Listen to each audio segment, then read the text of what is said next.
derivation. So, okay, so last time we talked about Romberg. So I decided that I will not go through the pseudocode today. And pseudocode. We'll talk about this later. One class I will show some simulation results, and there I'll pull out the code, which will be typeset, and then we go through line by line and see what it does, instead of me copy the code all down on the blackboard. Okay, so this will come later. So what we'll do today is to have a little discussion. Now, I had serious trouble last class spelling discussion. Got me scared. Did I spell it right? Is it wrong? I think the double S. Yeah, the S. Still wrong? Switch the double S, right? Yeah. No.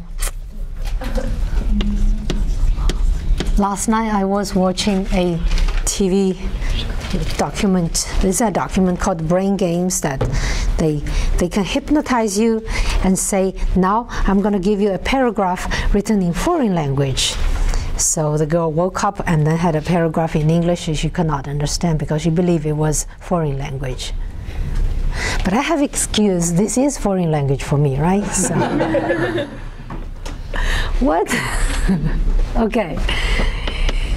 All right, so I just tried to call my brain back. It seemed to be left me today. So, okay, so let's do a discussion. So what, if you still remember the extrapolation procedure, so what we did in extrapolation, remember extrapolation? What we did was we did it with the trapezoid approximation. And then what we did was we half the grid size each time, right? And then h2 square, and so on. Each time you half the grid size, and then you have a relationship between the error analysis at different levels. Now I want to ask you a question. You're going to think about it, which will be in your homework also.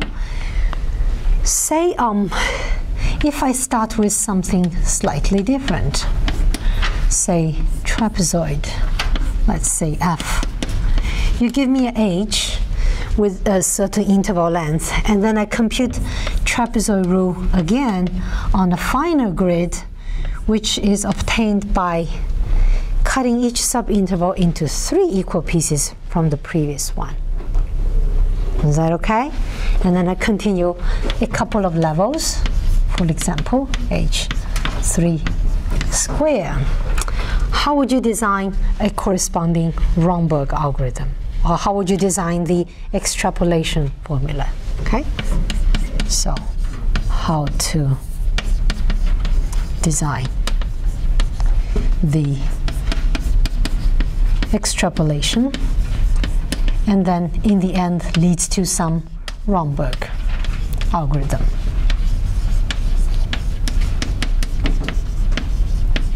Okay, so that's one question I wanted to ask today. So I think it will be in the next homework. I'll have to get my hands on that. So second question will be, so the thing we did there was using trapezoid rule with certain arrow formula that's called Euler-Maclaurin formula. So if I have some different Euler-Maclaurin formula,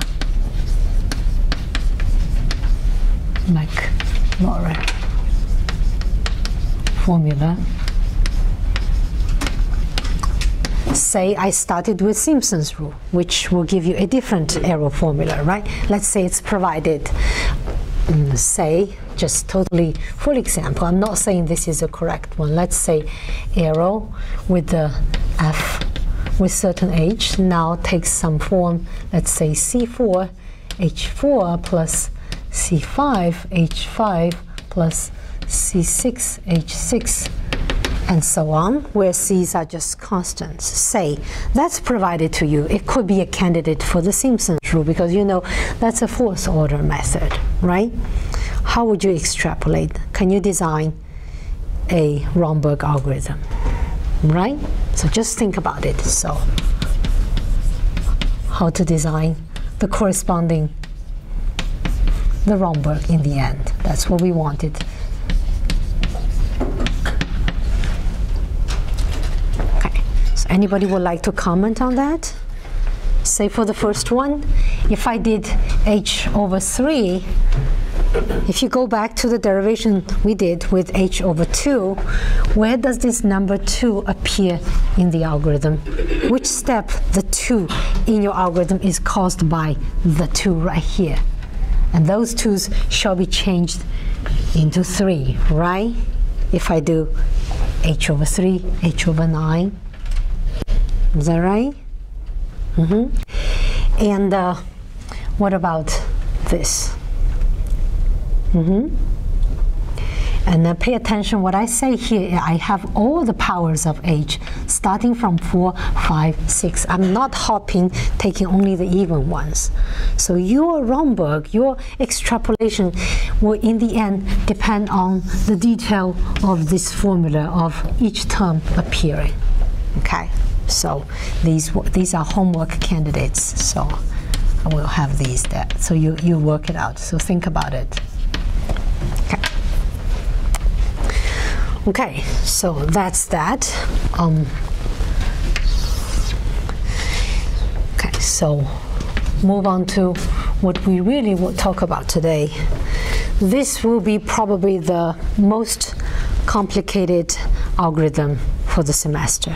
Okay, really you have to think in deep. So we introduce you to something advanced thinking, so adaptive method, and it's to introduce you to this idea of designing an adaptive algorithm, but we need some base algorithm to build on top, so we choose Simpson's. Okay, you could do adaptive trapezoid as well, keep your mind on that. So we do Simpson, and we'll see how this can be worked out. So quadrature scheme. Okay, so here comes a new word, quadrature. You will see it a lot. Later on there will be lots of Gaussian quadrature, which we'll talk about next class. It just means a numerical integration rule. It's called a quadrature. Okay, just a name. Okay, so we start with some observation. All these the schemes we have been working on. So we basically have been working on uniform grid, right? We take an interval from A to B, we cut it into even pieces, and then on each equal subinterval, we apply either a little Simpson rule on it or on trapezoid, is that right? And then we know from error estimate that on each subinterval, the errors will be different. Okay, so with uniform grid,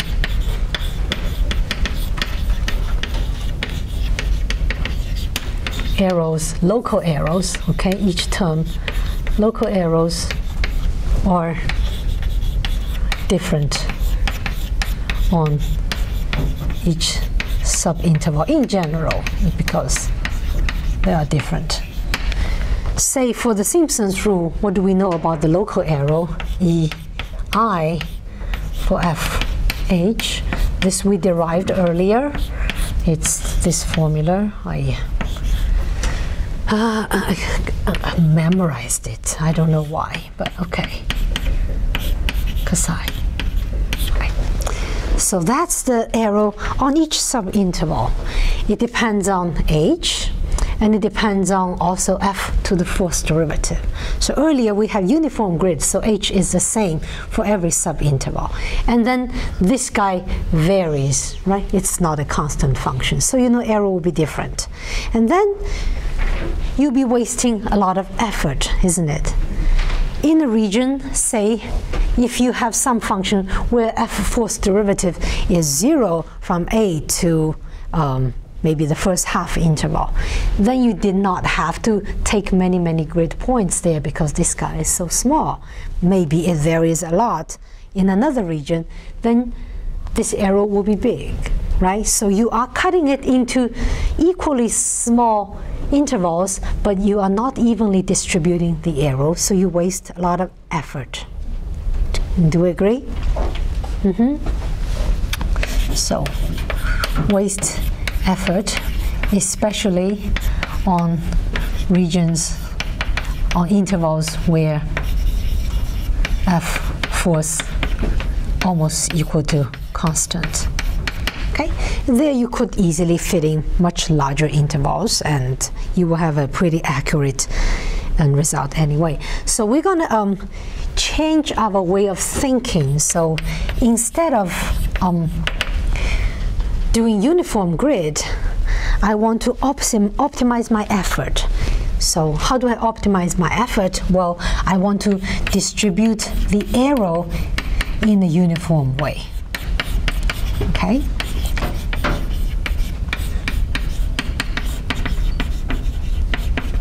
Okay, so it's a little bit similar to the Chebyshev nodes, right? But this is still a different thing. So I want to cut up intervals in a non-uniform way where the f doesn't change a lot, then I allow bigger intervals, and then in the part where f changes sharply, especially f force derivative here, then I fit in more points, make the h smaller, such that each local arrow is kind of a uniform throughout. Is that clear? Okay, so let's see how we can do that. Now we need to go into details.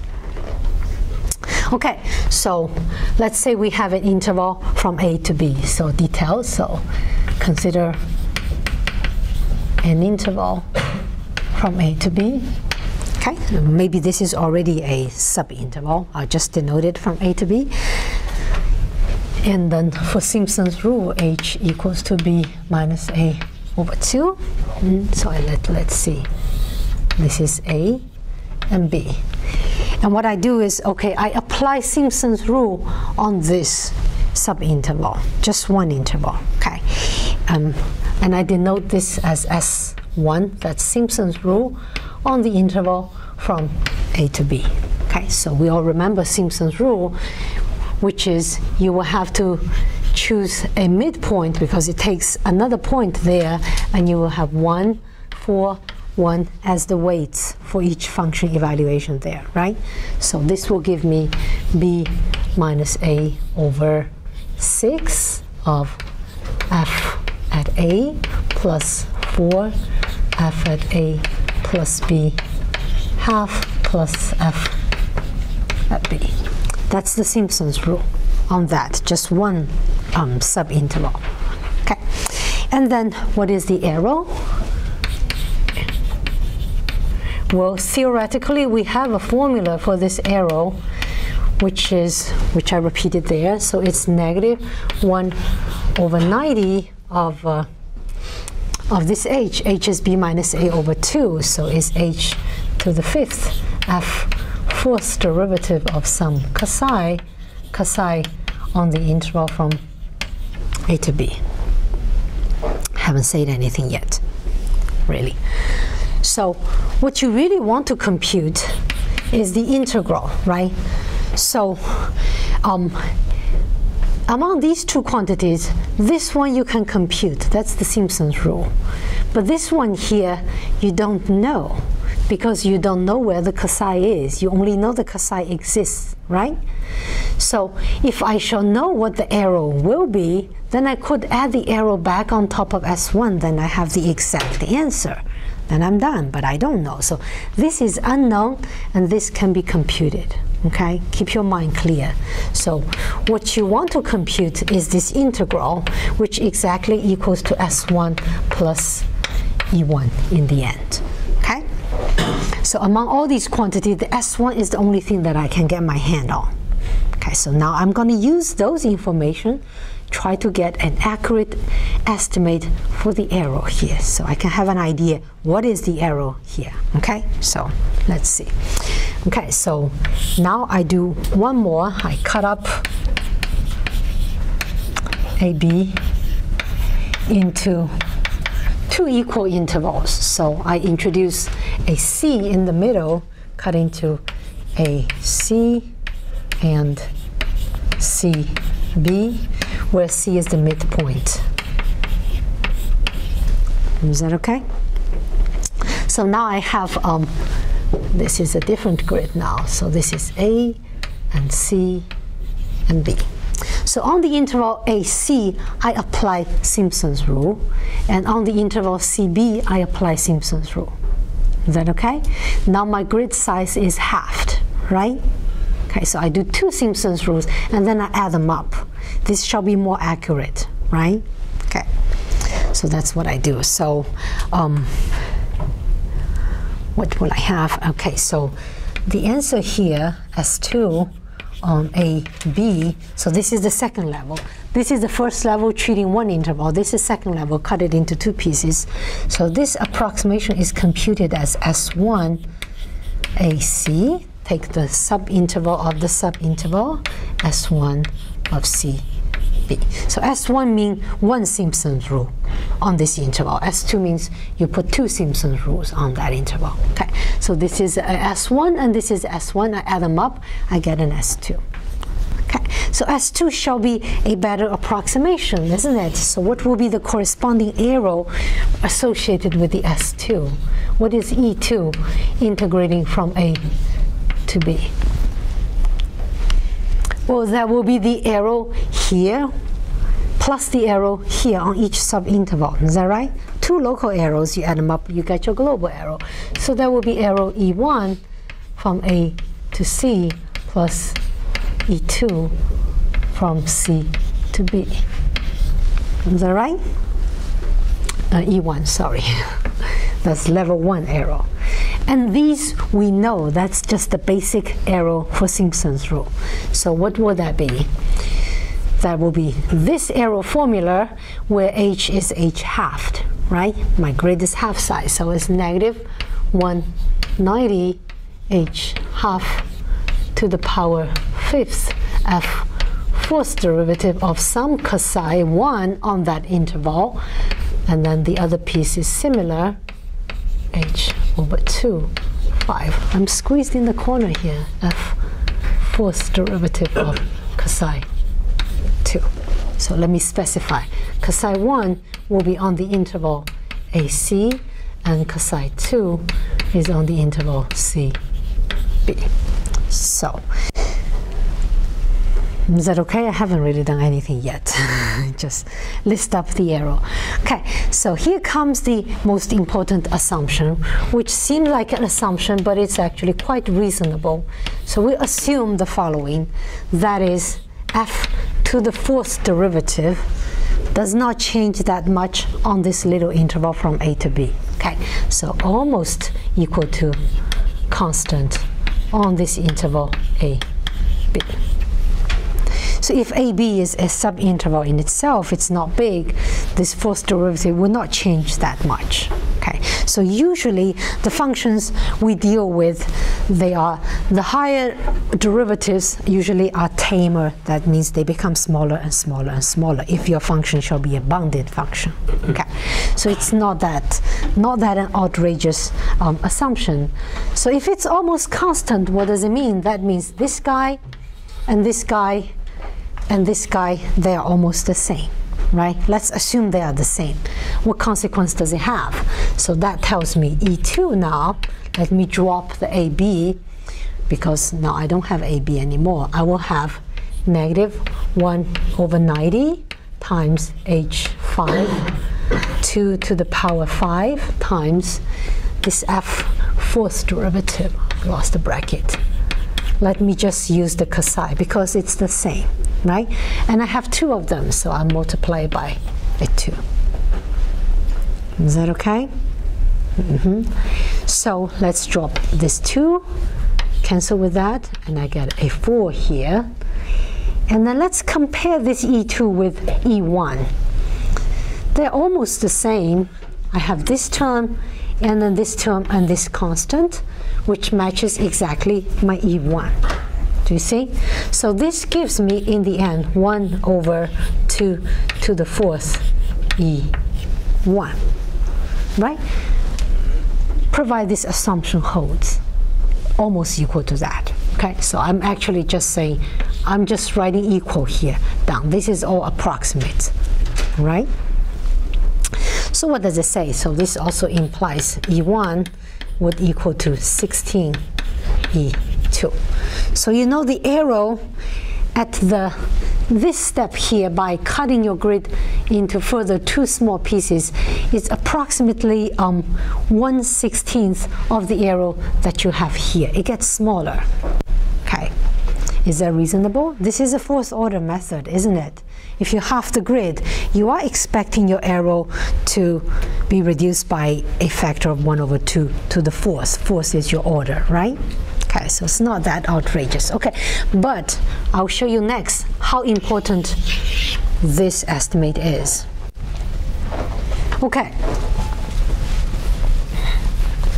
let's summarize our findings. So what do we have?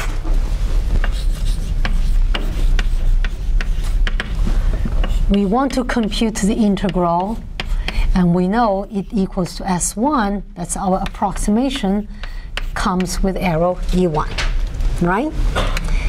And then the same thing, if we compute it using S2, it comes with arrow E2. Is that right? And they are the same thing I'm computing. Provided these arrows are the true arrows, then this equals to that.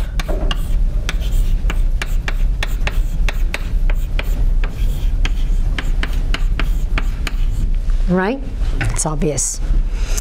And now I'm going to use my observation. Says E1 equals to 16 times E2. I'll plug that in. So this gives me S1 plus 16 E2 equals to S2 plus E2. Okay? I use that relation. Okay, so look at this equation here. What quantities I know? What quantities I do not know? Can I find out what is S1? Yes, that's Simpson's rule. What about S2? Well, that's Simpson's rule with more subintervals, right? Those two are computed values, which I did not know earlier was the arrow. I just had an estimate. I really don't know what it is. This formula, put your hand on that arrow. Do we see? So you can easily solve it and get an expression for E2. What will that be? Well, just move terms. Move this over, move that over. S2 minus S1 over 15. That's 2 to the 4 minus 1, if you want to keep track of where the 15 comes from. So what does it say? It says if you have computed Simpson's rule, S1 and S2, then this simple computation is going to give you a very good approximation to the arrow for S2. So how can you use that piece of information? How is it useful? Can you think of some ways of using this information? If I have a good approximation of E2, can I use it to improve S2? Yeah. What would I do? Add it.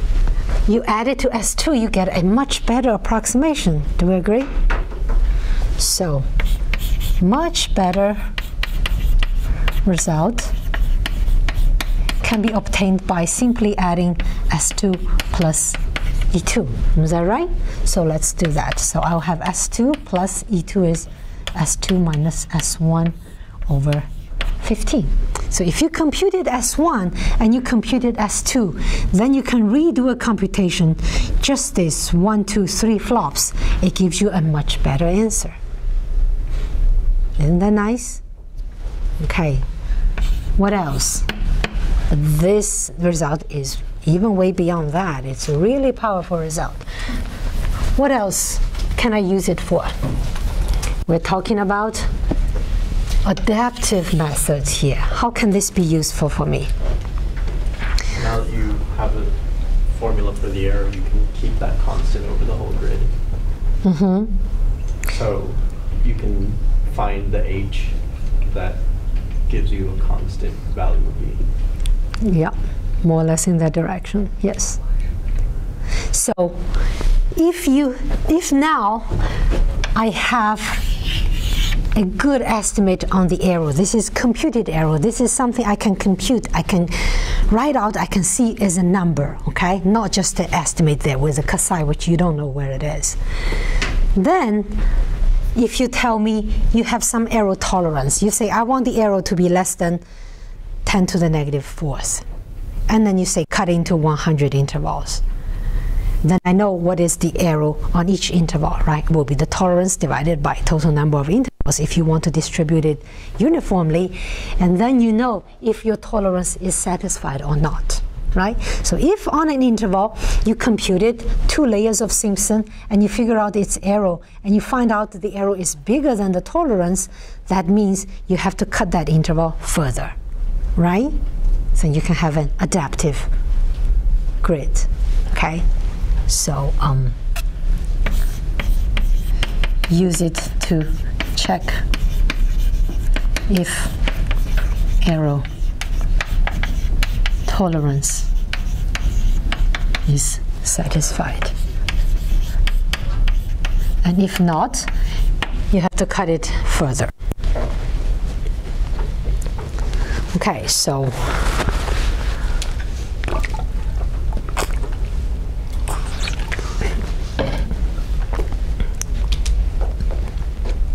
I'm going to present to you some pseudocode. It's really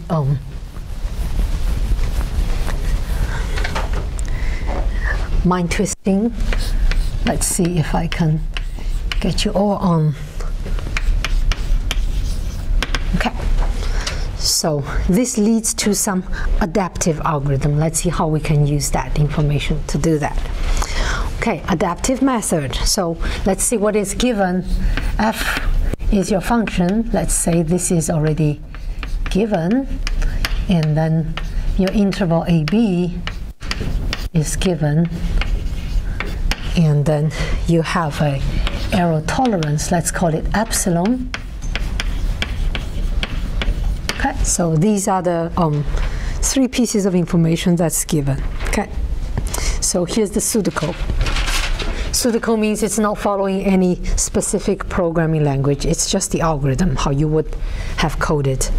And then you have to adapt it into your specific language. Okay, so don't panic. I will not ask you to code this in MATLAB. I'll just explain this to you. So, okay, so here's the pseudocode. So I want to have a program, a procedure, a subroutine, whichever language you use, that will compute the adaptive Simpson's rule. Okay, so the program is called Simpson. It takes 4 input, function f, a, b, your interval, epsilon, your tolerance. Okay, and then it returns the eventual interval into this variable I called answer. I could just write a, but okay, let's call it answer. Okay, so what do you do? Once you get in here, you would first compute S1 and S2, as we discussed. S1 is Simpson's rule on 1 step from A to B, and S2 is computed by cutting it into 2 subintervals and do 2 Simpson's rules and add them up, right? So among these 2, S2 is better than S1, right? Okay, so keep your head clear. So okay, so I will draw. Should I draw a line?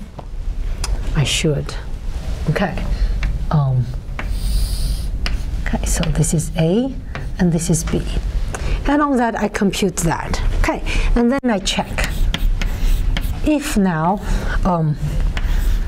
I want to know if this answer is good enough. Is S2 good enough, right? And then I know the error E2 here can be computed by this. So I can easily use that. So S2 minus S1 would equal to 15 times my arrow. Is that right? So I can check if this is less than 15 times the tolerance, then it's good enough. Agree? Then the arrow will not be bigger than that. And then what I can do will be, okay, answer. Well, since I have such a cheap way of making my answer even better, where did I write it? S2? Yeah. Since I have such a cheap way of making it even better, I'm going to use that. So I will put it as S2 plus S2 minus S1 over 15. Okay? And then it returns, and then your program ends. Okay. Else. So if test is not passed, that means your arrow is bigger than epsilon in S2, right? Or it's not guaranteed that it's less. So what do you have to do? Well, you have to cut it into smaller intervals because it's not good enough. So what you have to do, okay, so what we will do now will be, I will cut this into 2 intervals and make the middle one C, and this is A, and this is B. So what will I do? I will have to have a C, let me put down here, C equals to B plus A over 2. And then I take this left interval and I take the right interval as 2 separate intervals, and I call the Simpson again on each subinterval. Okay, so L equals to Simpson using the function f, and then I send in the interval A and the C, and then on that subinterval, what shall be the arrow tolerance? I say the arrow tolerance integrating from here to here shall be epsilon, and then I'm doing this integral, and in the end they'll add up to be the answer, and the arrow still shall be less than epsilon. Then each one would get its fair share of half of the tolerance. Is that right? Agree? So the tolerance here is epsilon half. Okay? And then I do the right, is the same, Simpson, F, and then the interval is from C to B, and the arrow tolerance is halved. Okay, so once I'm done, so let me come over here. Computing the left and right, so this is really a recursive function, that is, the function calls itself inside the function. Okay, so have we seen such programs? In C, can one do that? Can one do this in Fortran? No, I don't know. I know C, you can do it. Yeah, question? What is the variable f? F is a function. The function that you're going to integrate. Okay. You're computing the integral from A to B, f of x dx. That's what we always want to compute these weeks. So is it like a series of data points, or is it? No, it's a function, it's given. For every x, it will return you a value. Okay. No, this would not work if it's data point, because I want to decide how to cut up the grid. So you have to give me information wherever I want. Right? Yeah. Isn't S2 already L plus R? In the end, yes. I'm not done yet. I still have to write. Okay. There's 2 more lines in the code. Okay. So you can just think 2 levels now. First level, if it passes, and then this will just be computed, and then you're done. It's clear, right? Let's say first round you go in, you're sending A, B, this if test fails, then you end up here. So what it does is it cuts into 2 pieces, and it calls a Simpson again over here, and then again over here, and this answer is returned in the L, and this answer here is returned in the R. Okay? And then what do you need? Well, you have to add them up to return the whole thing, right? So if you're down here and then, okay, so this follows below here, okay? So you have to write answer will equal to L plus R, and that's it. And then you end. Okay, so let's imagine a situation that we actually go through a couple layers. I know this is really hard to think about. So let's say I have an interval from A to B. And I called Simpson once, and I did not pass the first if test, so I am forced to cut it in half, right? And then I called two Simpsons. Now, the left is being called here, and the right half interval is being called here. So I go back to this program. Now this F is still the F. The A will be whatever you are calling, and the B will be whatever you are calling, and the tolerance is halved. Okay? And let's say I go through this with the A and C being sent in, this L. Let's say I called L, and this passed. So this is computed. Okay, so I will compute a value here, L, at that level. That's like the, let's say the first round is the parent, so this is the child. That will be L at the level 1, first generation, right? And then let's say this one here, you go into Simpson, you send in C and B, and it failed the if test. So it gets to be cut further into. So this interval now is being treated, and it's being cut further, right? And say this will be C, this will be B, and let's say that's D. And then you take CD and DB, each of them, and you call Simpson again, and that will eventually be your L2, and this will be your R2 at the grandchildren's level. You have to go many, many levels down. You see? I know it's not so easy to think about. But let's say I called this L here, and it failed the test. So what do I have to do? Well, I have to take this interval and cut it in half again, and then call the L again, and call an R again. That's the grandchildren, right? And then let's say this L called the Simpson. Let's say the if test passed. So it returned a value, L3, okay? And let's say the R here, I called the Simpson, it went through, and it passed the if test, and then it returned an R3, okay?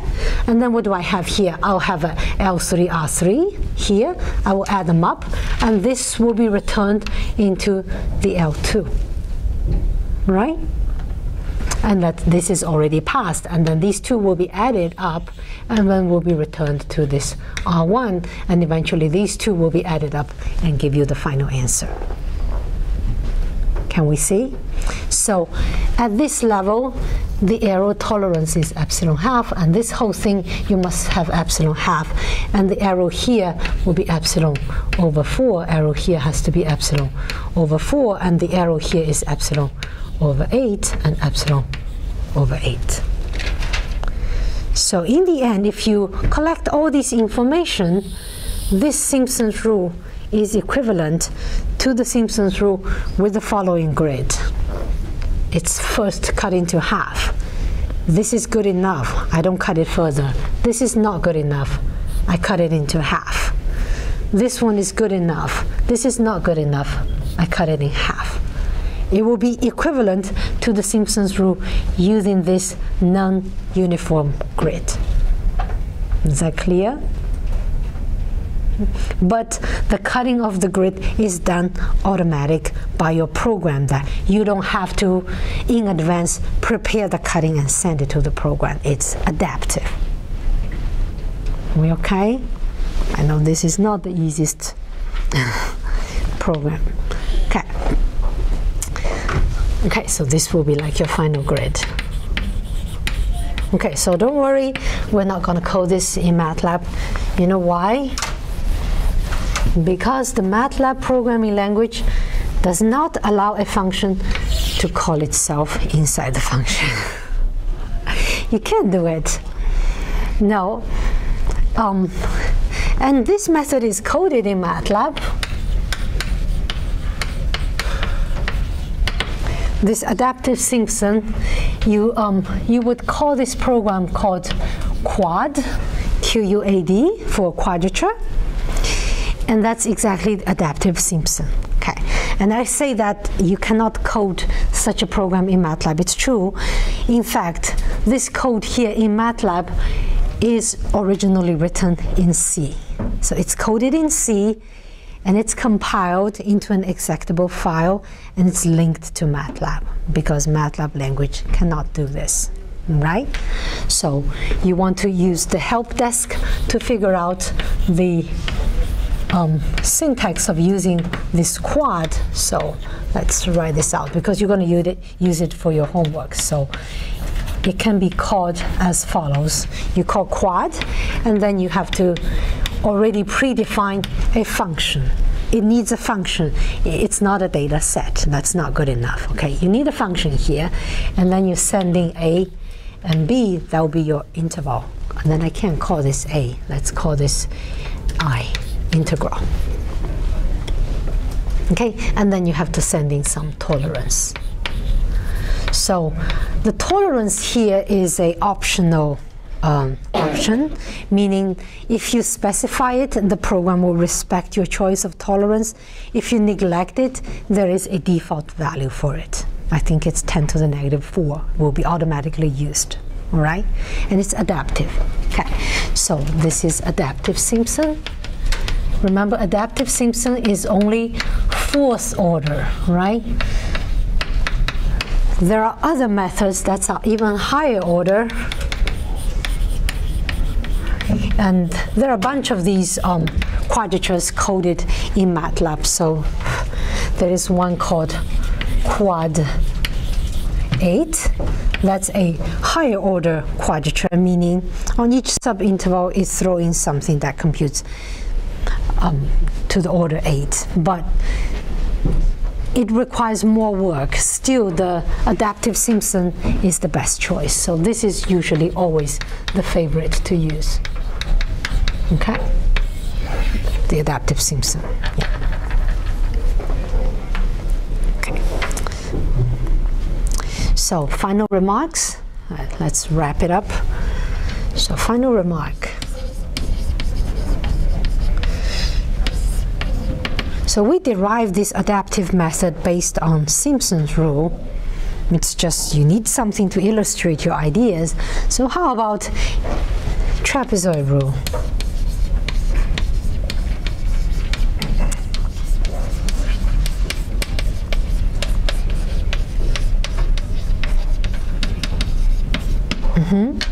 Would you be able to design a similar algorithm as the one we had today, or at least an error estimate that allow you to nail down the error in a similar fashion? Think about that. Of course, Simpson's rule is much more accurate. The 4th order, trapezoid 2nd order. Once you have this, you would not want to do this, right? But just as a training for yourself, you could think about it. Okay? Right. So any questions? Are we okay? So now I regret that I said this is going to be the hardest one, because now I'm not allowed to go harder than this. We'll pass this. We'll get something even harder. Okay. If you want to turn in your homework, don't forget.